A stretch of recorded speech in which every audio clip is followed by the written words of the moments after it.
देख रहे हो रोहित, ये बारिश, इसकी बूंदें उसे बहुत पसंद थी। इन बूंदों के गिरने के साथ वो पैरों में घुंघरू बांधकर नाचा करती थी।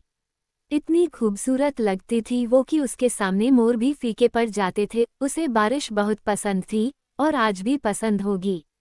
आज इस बारिश के साथ उठने वाली मिट्टी की खुशबू फिर से उन दिनों में ले जाकर मुझे छोड़ आई है, जब हम बरसात के मौसम पर सड़क पर यूं ही घूमते हुए घर आते थे। ये बारिश भी बड़ी अजीब है, लोगों के लिए पानी है और मेरे लिए बरसते इश्क की कहानी है। पहाड़ी के पीछे जो वो ढाबा है जहाँ मैं चाय पीने जाता हूँ, वहाँ की चाय उसे बहुत पसंद थी। हम हर बरसात में कॉलेज से लौटते वक्त वहाँ की चाय जरूर पीते थे। चाय वैसे भी उसे बहुत पसंद थी। मई जून की दोपहरी में भी वो चाय पीना पसंद करती थी और जब मैं मना करता था तो बड़ी नजाकत से कहती थी, जनाब आपके लिए सिर्फ चाय होगी, मेरे लिए तो इश्क है। फिर मैं कहता था कि जब चाय से इश्क है तो मैं क्या हूँ?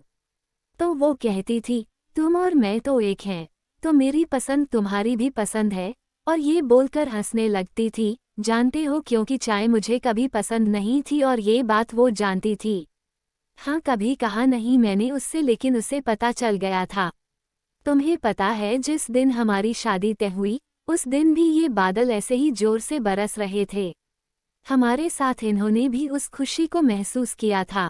ये भी हमारी खुशी में मेरी नैना की तरह झूम कर नाचे थे। उस दिन नैना ने मुझसे कहा था कि हम हमेशा इन बूंदों के साथ नाचेंगे, गाएंगे। मैं हमेशा उसकी इन बेतुकी बातों पर हंसता रहता था। हमारी शादी की ये फोटो देख रहे हो, नैना के चेहरे की मुस्कुराहट, ये खुशी हमारी शादी में दस्तक देने वाली बेमौसम बारिश के लिए थी। लोग बेमौसम बारिश से परेशान थे और मेरी नैना दुनिया की पहली दुल्हन होगी जो बारिश में भीगते हुए फोटो शूट करवा रही थी। नैना को कभी अपने मन का सजने संवरने की कोई चिंता नहीं रही। वो हमेशा से ही ऐसी बेपरवाह सी थी। रोहित सर, वो फोटो तो नहीं है इस एल्बम में। अंशुल, नैना बारिश वाली फोटो का एक अलग एल्बम रखना चाहती थी। उसके लिए अलग एल्बम भी बनवाई थी। शादी के बाद 15 दिन बाद ही मुझे अपनी ड्यूटी पर वापस जम्मू जाना पड़ा। जब यह बात नैना को पता चली तो वो मुझसे बोली कि तुम फौजियों का काम छुट्टी के मामले में बड़ा खराब है। लेकिन ठीक है, जाओ जल्दी आना। सबको बता दो कि तुम्हारे साथ रहने की बरसात में मैंने बुकिंग कर ली है। तो अपनी बारिश तुम यही बिताना मेरे साथ। शादी के पहले सावन में मुझे तुम्हारी छुट्टियां गिफ्ट में चाहिए, मैंने मुस्कुराते हुए कहा था। आपका हुक्म सर। आंखों पर तो वो हंसने लगी थी। जब मैं वापस जा रहा था तो उसने अपनी आंखों में बिखरी नमी को छुपा लिया था। उसकी आंखों से एक आंसू ना गिरा। फिर मानसून आया और जम्मू में बाढ़ आ गई और मेरी छुट्टियां कैंसल हो गई। जब नैना को यह बात पता चली तो बहुत निराश हुई थी वो। उसे मेरे बिना सब कुछ अधूरा ही लगता था, लेकिन मैं क्या कर सकता था, नहीं आ पाया। मैं बाढ़ में फंसे लोगों की जान बचा रहा था। अपनी नैना को उसका मनचाहा सावन ना दे पाया, उसका गिफ्ट उसे नहीं दे पाया। फिर एक हफ्ते बाद पता चला कि नैना बाहर गई थी। लैंडस्लाइड हुआ और नैना अपनी कार के साथ नदी में जा गिरी। 2 दिन बाद उसकी लाश मिली।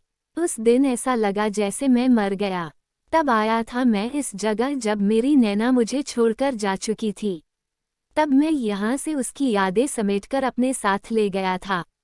तब से हिम्मत नहीं हुई यहाँ आने की। अब 5 सालों बाद मेरी पोस्टिंग यहाँ हुई तो बहुत हिम्मत जुटा कर आया हूँ। लेकिन ऐसा लग रहा है कि मेरी नैना मेरे यहाँ आने से बहुत खुश है। मैं उसका साथ महसूस कर पा रहा हूँ।